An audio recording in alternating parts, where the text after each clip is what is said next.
नमस्कार साथियों। भूगोल की अगली सीरीज पे हम लोग चलते हैं यार।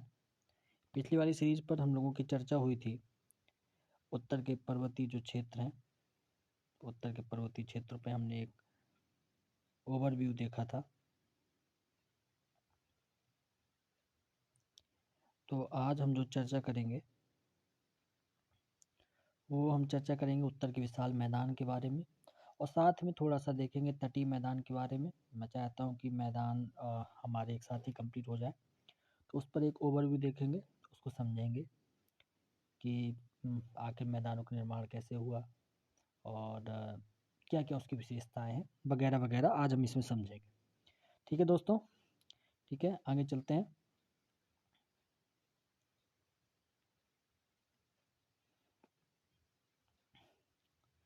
तो उत्तर के विशाल मैदान पे ये जो मैंने एक रफ मैप बनाया हुआ है, मेरे नोट्स का ही है ये, कि आप देख सकते हैं उत्तर का विशाल मैदान जो है किस प्रकार से बटा हुआ है। इस वाले क्षेत्र पे आप ये इधर ये पर्वतीय क्षेत्र हो जाते हैं, इसके जस्ट नीचे जो सटा हुआ है जो शिवालिक श्रेणी है, उसके बाद मैंने आपको बताया था हिमालयन फ्रंटल फॉल्ट, HFF बोलते हैं इसको। इसके बाद तुरंत हमारे उत्तर के विशाल मैदान चालू हो जाते हैं। ऐसा माना जाता था कि यहाँ पर तैतीस सागर कभी रहा होगा, और जब तैतीस सागर, जब हमारा जो उत्तर, हमारा जो प्रायद्वीपीय भारत है और यूरेशियन प्लेट से जब टकराया होगा, तो यहाँ पर एक बहुत बड़ी संरचना होगी गड्ढे टाइप की, तैतीस सागर। उससे यहाँ तो हिमालय पर्वत बन गया, लेकिन यहाँ बीच में जगह रही होगी उथली उथली सी। तो धीरे धीरे जब नदियाँ यहाँ पर आईं, पर्वतीय क्षेत्रों का जब उसने अपर्दन किया, तो ये जो क्षेत्र हैं यहाँ पर अपर्दन करके उन्होंने जो अवसाद है उनका निक्षेपण किया, तो धीरे धीरे इन मैदानों का निर्माण हुआ। तो यही यहाँ पर मैंने बनाया है कि देखिए मैदान इधर से कैसे चालू होते हैं, ये पूरा मैदान है और ये आपका मैदान है। ठीक है, पर्वत से सीधा सटा हुआ सारे मैदान है। आइए देखते हैं इसको। इस मैदान को सिंधु और गंगा और ब्रह्मपुत्र का मैदान भी कहते हैं, क्योंकि ये मेन जो सबसे बड़ी बड़ी नदियां हैं, इनके द्वारा या इनकी सहायिका के द्वारा इस मैदान का निर्माण हुआ है, इसलिए इसको गंगा, सिंधु और ब्रह्मपुत्र का मैदान बोलते हैं। ये नवीनतम भौतिक प्रदेश, मैंने आपको बताया था कि जो चतुर्थ क्रम की जो चट्टानें हैं उसमें मैदान ही आते हैं। ठीक है, ये भी एक प्रकार की चट्टान ही है। चट्टान कहने का मतलब ये कि असंगठित चट्टान है, मिट्टी है ये। इसका विस्तार जो है 2400 किलोमीटर की लंबाई में। देखिए आप इस शब्द को बड़े ध्यान से देखिएगा, ये कभी कभी सवालों में आपको उलझा सकता है। इसमें देखेंगे तो 2400 किलोमीटर की लंबाई में पंजाब से लेकर नागालैंड की सीमा तक ये आपका जो सिंधु गंगा का ब्रह्मपुत्र का मैदान ही विस्तृत है। अब कोई कह दे कि नागालैंड में कैसे विस्तृत है, तो आप जब पेपर कभी जब क्वेश्चंस आपके सामने आएंगे तो आप घबरा सकते हैं, इसलिए इस बात को बड़ा ध्यान से देखिएगा। एक ओवरव्यू आपको मिल गया, नागालैंड तक इसका विस्तार है। इसकी चौड़ाई 100 किलोमीटर से लेकर 500 किलोमीटर तक है, और पूर्व से पश्चिम की ओर अर्थात ब्रह्मपुत्र से जब हम पंजाब की ओर चलेंगे तो ये लंबाई जो है, सॉरी चौड़ाई जो है वो बढ़ती जाती है। ठीक है, इसका मैप भी आप देख लीजिए जो मैं इसमें बात आपसे कह रहा था। ये देखिए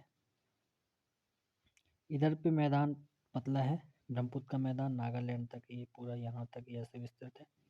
और इस तरफ की ओर जब हम बढ़ेंगे पूर्व से पश्चिम की ओर, ये पश्चिम है हमारा, वेस्ट ये ईस्ट है, तो ईस्ट से जब वेस्ट की ओर बढ़ेंगे तो देखिए मैदान की चौड़ाई बढ़ रही है, और ये देखिए मैदान की चौड़ाई। ठीक है, यही उसमें बात कही गई है। ठीक है, कहाँ से कितना चौड़ाई है ये इतना याद नहीं है, लेकिन बस इतना याद होना चाहिए पूर्व से पश्चिम की ओर इसकी चौड़ाई बढ़ती है। चलिए आगे चलते हैं। इसमें मैदानों को हम जब देखेंगे तो इसको कुछ प्रमुख भागों में बांटा गया है। इसको संरचनात्मक भागों में बांटा गया, क्षेत्रीय रूप में भी बांटा गया। मतलब संरचनात्मक भाग में किस प्रकार से मैदान हमारे बने हैं और उनकी क्या संरचना है, और क्षेत्रीय रूप में कि मतलब किस क्षेत्र में मैदानों का क्या क्या नाम है।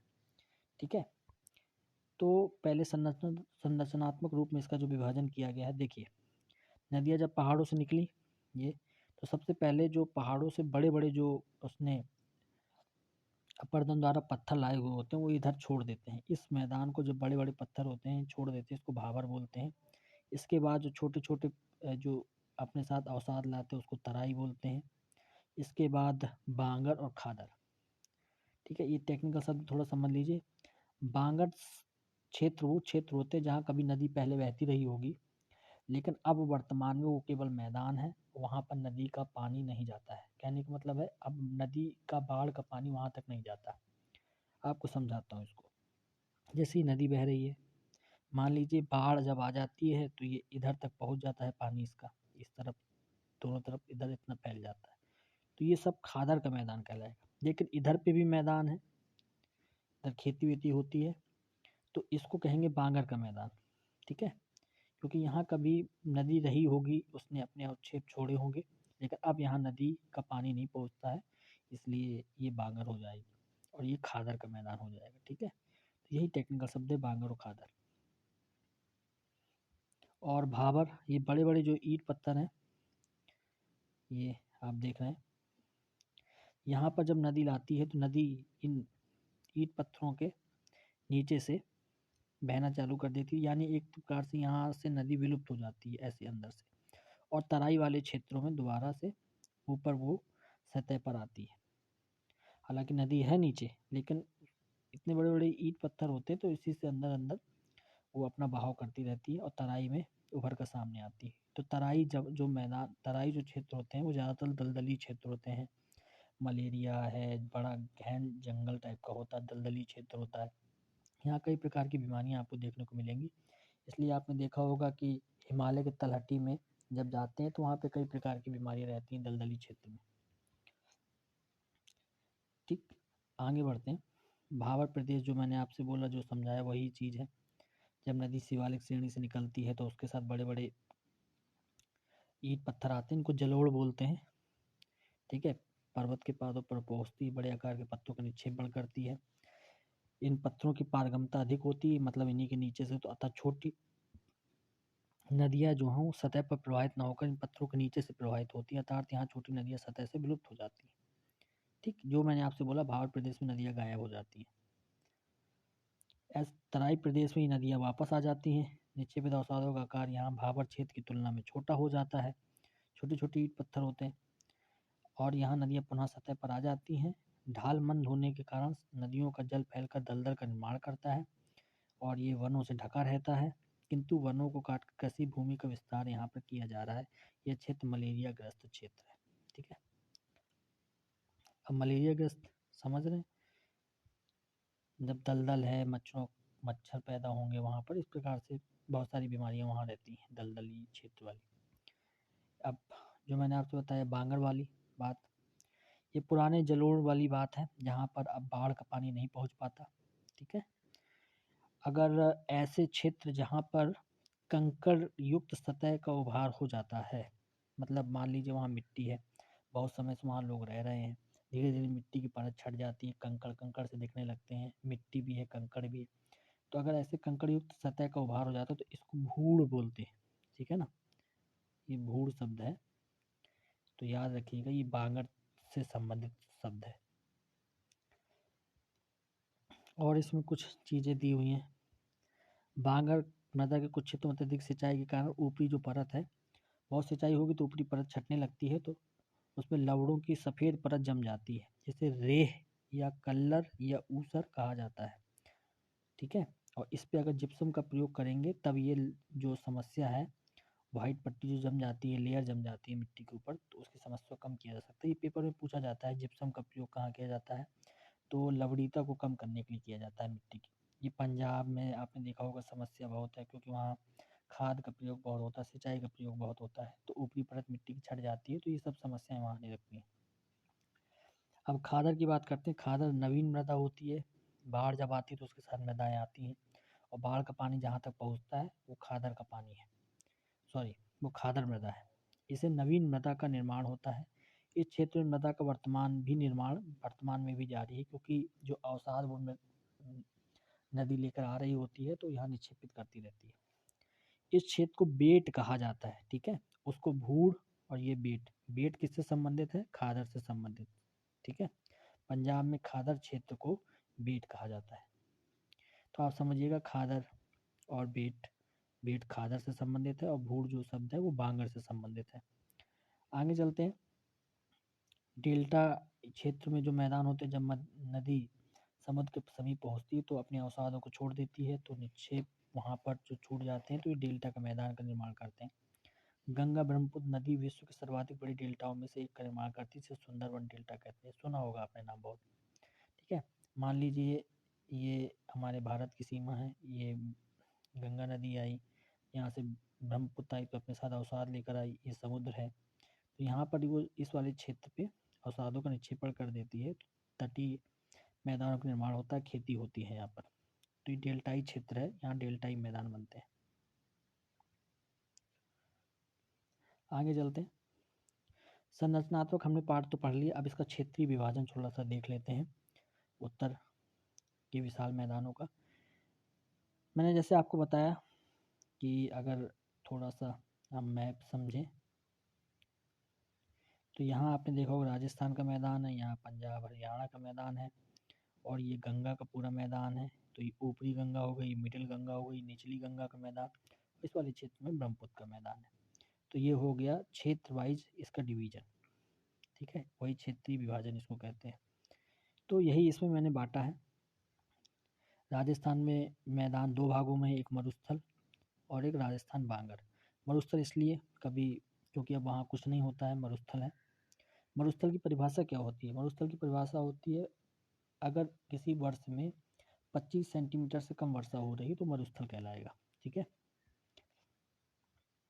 और राजस्थान बांगर, बांगर मैंने आपको समझा ही दिया है, जहाँ पर बाढ़ का पानी नहीं पहुँच पाता बांगर। राजस्थान में वैसी पानी नहीं होती, पानी वानी बरसता है नहीं, कम होता है, तो बांगर क्षेत्र है, वहाँ बाढ़ की समस्या नहीं आती है। तो राजस्थान का वो क्षेत्र जहाँ बाढ़ नहीं आती वो बांगर का क्षेत्र है, राजस्थान बांगर, और दूसरा भाग मरुस्थल कहलाता है। ये ऊपरी गंगा, मध्य गंगा, निचली गंगा, इससे बहुत कुछ नहीं पूछा जाता है, मेंस के हिसाब से थोड़ा सा समझने के लिए है। ठीक है, अब राजस्थान का मैदान का अगर थोड़ा संरचनात्मक देख लें आसपास क्या पाया जाता है तो ये हमारे लिए इम्पोर्टेंट है। यह मैदान अरावली के पश्चिम में है, इसमें राजस्थान का मरुस्थल और बांगर क्षेत्र सम्मिलित है। जैसे ये अरावली है, अरावली, ठीक है, ये भारत है, तो ये अरावली का क्षेत्र है, इसके पश्चिम की बात हो रही है। तो ये वाला क्षेत्र तो मरुस्थल है, जो इसके साइड में थोड़ा बहुत बरसात हो जाती है, ये बांगर वाली क्षेत्र है। यहाँ थोड़ा बहुत खेती होती है, मरुस्थल में तो वो भी नहीं होती। राजस्थान बांगर का क्षेत्र शामिल है। ठीक, इस मैदान के एक बड़े हिस्सों को उत्पत्ति सागर के पीछे हटने से हुई है।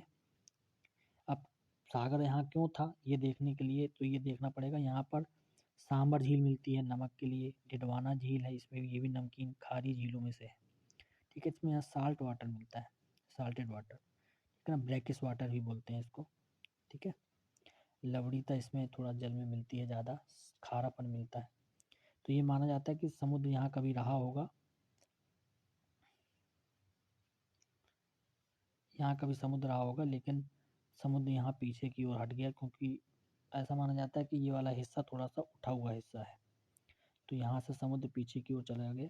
तो ये जो उसका जो शेष है अवशेष है, ये डिडवाना झील, सामर झील, ये सब यहाँ पर उसके अवशेष के रूप में है।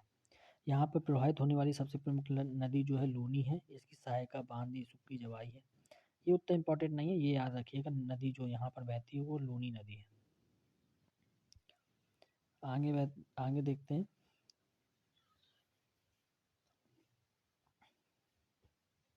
अच्छा, लूनी नदी की एक खास बात देखिएगा, लूनी नदी का जो ऊपरी हिस्से का जो जल है वो मीठा है, जबकि निचले हिस्से का जल खारा है। ठीक है, ऐसे याद करा दिया, फैक्ट कभी काम आएगा। वर्तमान में राजस्थान के मैदान का एक बहुत बड़ा भाग मरुस्थल है, जो अनुदैर्ध्य या अनुप्रस्थ बालुका स्तूपों का बरखान से घिरा हुआ है। आपने पढ़े होंगे पवन द्वारा निर्मित आकृति, तो उसमें आपने बरखान देखा होगा, और स्तूप का निर्माण, छत्रक शिला का निर्माण, ये सब यहाँ देखने को मिलते हैं। ठीक है, जब हम पवन द्वारा निर्मित आकृति को पढ़ेंगे तब एक बार इस पर चर्चा करेंगे। आगे चलते हैं। राजस्थान के मैदान दक्षिण भाग में कुछ भाग उपजाऊ मैदान भी, इन्हें रोही कहा जाता है। ठीक है, 3 शब्द मिल गए आपको, भूड़,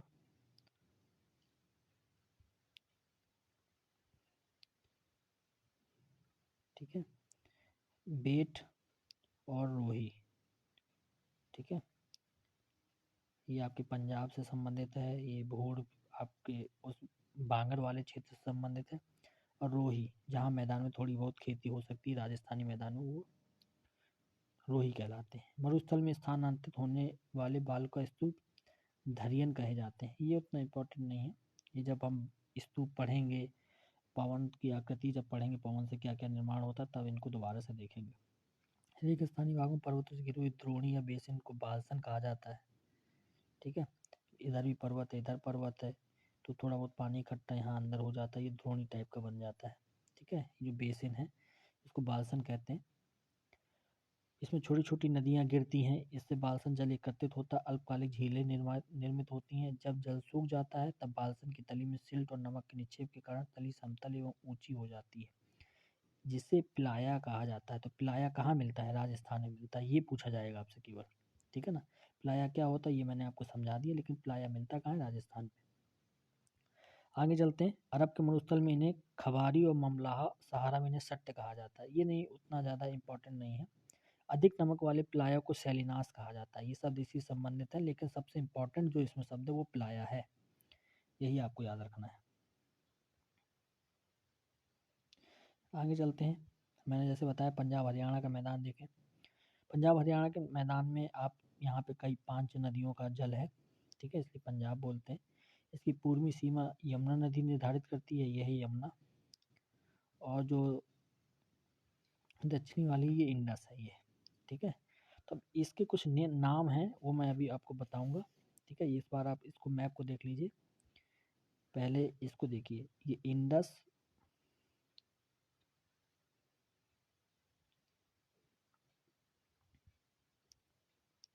इंडस और झेलम, एक डाल दीजिए इसको। झेलम और चेनाब 2, चेनाब के बाद रावी 3, इसके बाद व्यास और ये सतलज। तो रावी और व्यास के बीच 4, सतलज और व्यास के बीच 5। ठीक है, अब इसके नाम देखते हैं आगे। ये नाम क्यों इंपॉर्टेंट मैंने आपको क्यों बताया, ये आपको समझना पड़ेगा, नाम पूछे जाते हैं। इस मैदान का निर्माण मुख्यतः रावी, व्यास, सतलज नदी द्वारा हुआ है। तो ये सब दोआब का निर्माण करते हैं, मतलब दोआब मतलब दो नदियों के बीच का जो आब होता है। ठीक है, तो पहला सिंधु सागर दोआब, तो सिंधु झेलम के मध्य है। ठीक है, सिंधु सागर दोआब सिंधु झेलम के मध्य। फिर छाज या जेस लिखा हुआ है इसमें, छाज का जो दोआब है उसको कहते हैं झेलम चिनाब के मध्य। अब ये कैसे याद रहेगा? इसमें सी एच देखिए और ए जेड देखिए। ठीक है, तो ये तो झेलम से संबंधित हो गया। ठीक है, और ये ये चिनाब से संबंधित हो गया। ठीक है, और आगे वाला जो जेड है ये झेलम से आपके संबंधित हो गया। छाछ का मैदान बोलते हैं इसको। ठीक है, यह गलत लिखा हुआ है, ये जे होगा यहाँ पर। ठीक है, तो ये जे है, ये झेलम से संबंधित है, और ये सी एच है, चेनाब से संबंधित है। तो ऐसे याद रखेगा, चेनाब और झेलम के बीच में। रचना का मैदान, तो आर ए और लास्ट का सी एच, तो आर ए से हो गया रावी, सी एच से हो गया चेनाब, तो रावी और चेनाब के बीच का मैदान। इसी प्रकार से बारी की बात आती है, तो बी ए का मतलब हो गया आपका ब्यास, आर आई का मतलब होगा रावी, तो रावी और ब्यास नदी के बीच का मैदान। ठीक है, और बिस्ट मतलब ब्यास, बी आई से ब्यास हो गया, और एस टी से मतलब हो गया सतलज। ठीक है, तो छाछ का मैदान, रचना का मैदान, बारी का मैदान, बिस्ट का दोआब, ये कहाँ मिलते हैं? तो ये सब आप समझ लीजिए किन किन नदियों के बीच में मिलते हैं। इस तरीके से आप ये याद रखे जा सकते हैं। इस मैदान ऐसे नदी का गाढ़ है जिसकी 3 मीटर से अधिक ऊंचाई होती है, इन्हें धाया कहते हैं। ठीक है, ऐसे नदी का गाढ़ जिनकी 3 मीटर या उससे अधिक ऊंचाई होती है, इसको धाया कहते हैं। ठीक है, और छोटी छोटी नदियों को चौज बोलते हैं। खादर पट्टी बेट कहलाती है। ठीक है, तो बेट मैंने अभी आपको बताया था पंजाब में, बेट मिट्टी से संबंधित है, खादर से संबंधित है। ठीक है, ये आप याद रखिएगा, ये 4-5 चीज़ें नाम। ठीक है, और उतना बहुत सारी इंपॉर्टेंट चीज़ें नहीं है इसमें। अब आते हैं गंगा का मैदान। ठीक है। तो ये यमुना है, गंगा है, रामगंगा है, गोमती है, घाघरा है, गंडक है, कोसी है, यहाँ से सोन आ जाती है। और ये अंग का मैदान है, आपने अंग प्रदेश का सुना होगा इतिहास में नाम, ठीक है। इसका विस्तार कहाँ से कहाँ, उत्तर प्रदेश, बिहार, झारखंड, ये सब है। उत्तरी गंगा मैदान कहाँ कहाँ से होकर जाती है, तो ये सब आप देख लीजिएगा। रोहिलखंड है, गोमती, घाघरा नदियाँ यहाँ पर बहती हैं, ये सब चीज़ें। ये इतना इम्पोर्टेंट नहीं है, जो इम्पोर्टेंट है वो मैं आपको थोड़ा सा बता देता हूँ। मध्य गंगा का मैदान ये कहाँ कहाँ है, थोड़ा उत्तर प्रदेश का भाग है, बिहार शामिल है। निम्न गंगा में पश्चिम बंगाल है, पूर्णिया है, दार्जिलिंग का पर्वतीय क्षेत्र इसमें शामिल नहीं है, ये याद रखिएगा। ये कभी मतलब बहुत ट्रिकी क्वेश्चन बनाएंगे तो दिक्कत हो जाएगा। बंगाल का पूर्णिया एवं पुरुलिया और दार्जिलिंग क्षेत्र निम्न गंगा मैदान का भाग नहीं है। तो बनाएंगे क्वेश्चन तो यही बनाएंगे, दार्जिलिंग क्या गंगा के मैदान में शामिल है, तो नहीं है, ठीक।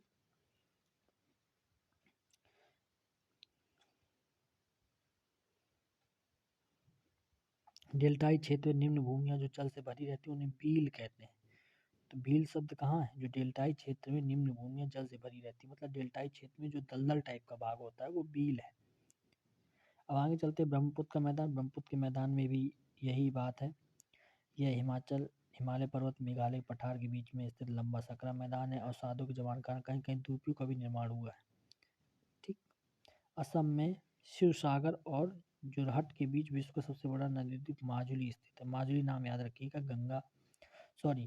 ये ब्रह्मपुत्र पर स्थित द्वीप है, नदी द्वारा बनाया हुआ सबसे बड़ा द्वीप है विश्व का, माजुली द्वीप। अब आ जाते हैं तटवर्ती मैदान में। कोस्टल जो प्लेन्स होते हैं, आप देखते हैं ये जो अपने कोस्टल में यहाँ पे नदियों द्वारा छोटे छोटे अवसाद जो जमा है, तो यहाँ पर जो खेती वगैरह होती है, इन मैदानों की बात कर रहा हूँ, तटीय मैदानों की। इसमें पश्चिमी तटीय मैदान, इसका विस्तार गुजरात से लेकर कन्याकुमारी तक है। तो इसको विभिन्न नामों से जाना जाता है, बस आप केवल नाम याद रखिए इसके। तो ये वाला हिस्से की बात हो रही है। तो पहले गुजरात का मैदान आ जाएगा, फिर उसके बाद कोंकण, ये वाला हिस्सा कोंकण, फिर कन्नड़ का मैदान, फिर मालाबार तट, ठीक है। कोंकण, कन्नड़ और मालाबार तट। कन्नड़ को कनारा का मैदान भी बोलते हैं। केवल बस नाम याद होना चाहिए, क्योंकि क्रम पूछ लेता है आपसे, और कहाँ से कहाँ तक विस्तृत है। बहुत टफ क्वेश्चन बनाएगा तो ये भी पूछ सकता है बस, लेकिन आप ये क्रम जरूर याद रखिएगा, पहले गुजरात, फिर कोंकण, फिर कन्नड़, फिर मालाबार। आगे चलते हैं। इसमें कुछ पश्चिमी तटीय मैदान में कुछ चीज़ें हैं, ये थोड़ा सा आप शब्द याद रखिएगा।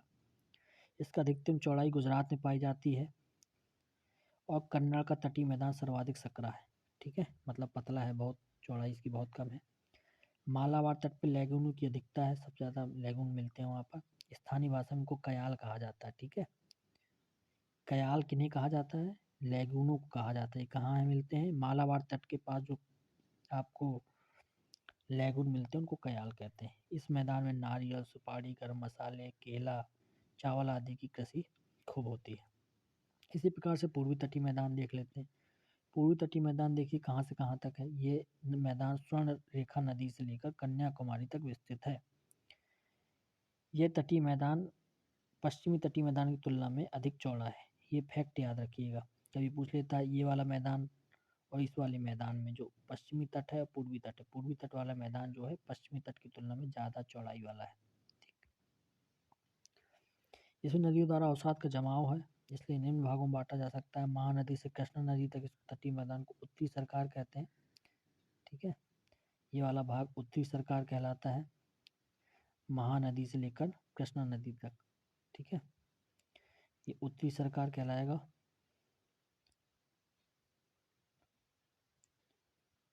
और जो निचले वाला जो हिस्सा है, ये वाला, इसको हम कहते हैं कोरोमंडल तट। कोरोमंडल तट क्यों नाम पड़ा, आपने चोलों का नाम सुना होगा, आपने अगर थोड़ा सा इतिहास पढ़ा हो तो। चोलो मंडल धीरे धीरे वो कोरोमंडल हो गया। ये कहाँ से कहाँ तक है, ये कृष्णा नदी से लेकर कावेरी नदी तक, इसके पश्चात कन्याकुमारी तक तमिलनाडु का तट है, ठीक। इसको ऐसे समझते हैं। ऊपर वाला हिस्सा हो गया आपका उत्तरी सरकार, ये कृष्णा नदी से लेकर कावेरी तक ये हो गया आपका कोरोमंडल तट, और इसके बाद थोड़ा सा जो कन्याकुमारी तक हिस्सा इसको कहते हैं तमिलनाडु तट। ठीक, अब इसमें है क्योंकि ये यहाँ चौड़ाई अधिक है मैदानों की, इसलिए यहाँ कृषि हो जाती है। तमिलनाडु के मैदान को दक्षिण भारत का अन्न भंडार कहते हैं, ये फैक्ट याद रखिएगा।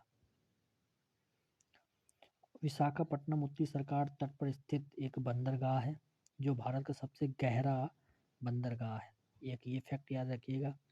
ये डॉल्फिन नोज नामक चट्टान के पीछे, अतः यह इस चट्टान द्वारा चक्रवातों से सुरक्षित भी रहता है। अब कहेंगे ये बंदरगाह सबसे अच्छा क्यों है? मान लीजिए ऑप्शन आ जाता है तो उसमें पहले बताएगा चट्टानों, इसमें डॉल्फिन नोज के कारण चक्रवातों से सुरक्षा मिल जाती है। डॉल्फिन नोज का मतलब आप समझते हैं?